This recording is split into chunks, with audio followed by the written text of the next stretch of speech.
George Drake, and John claims that he knew me longer than anybody at Grinnell, and I guess it's true.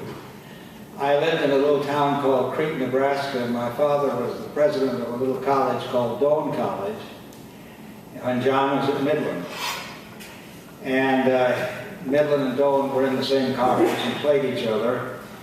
And John was in Crete at Doane one day, and the Doane coach said, "See that crazy red-headed kid running around the track? That's the president's kid." And I was a fourth grader, so John, I guess we went back a long, long way.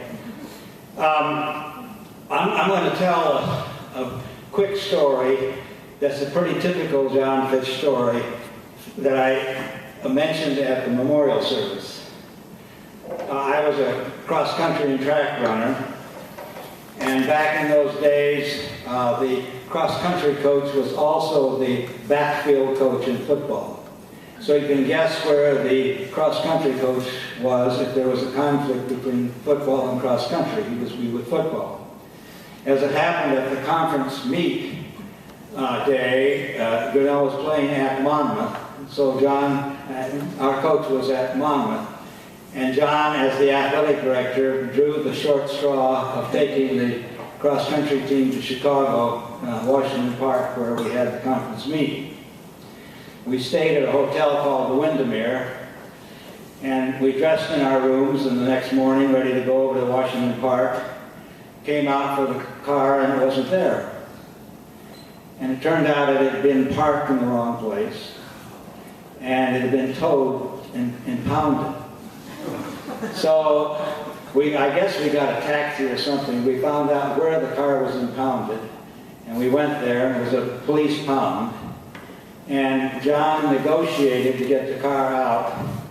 And by that time, we were probably 20 minutes, 25 minutes from the beginning of the race. And so John, in typical fashion, talked the police into giving us an escort to Washington Park. And so we come into Washington Park with sirens and blaring and red light flashing. They literally drove up to the start line, and now about three, maybe 4 minutes before the race began. We had no chance to get nervous about the race. We were nervous about getting there to run the race. John quickly passed out our numbers. We hopped in the line, and this will sound very typically John. John yells, "Gentlemen, keep your knees bent."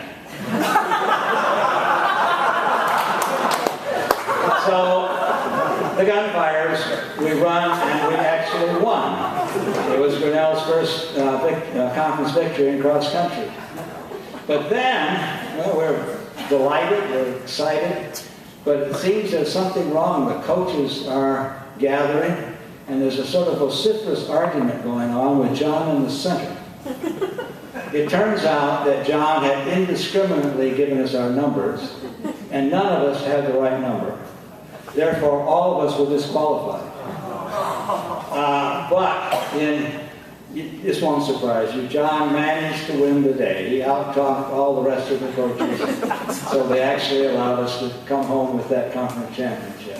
So this marvelous human being who could not be out-talked, who could not be out-argued, but didn't always get things right.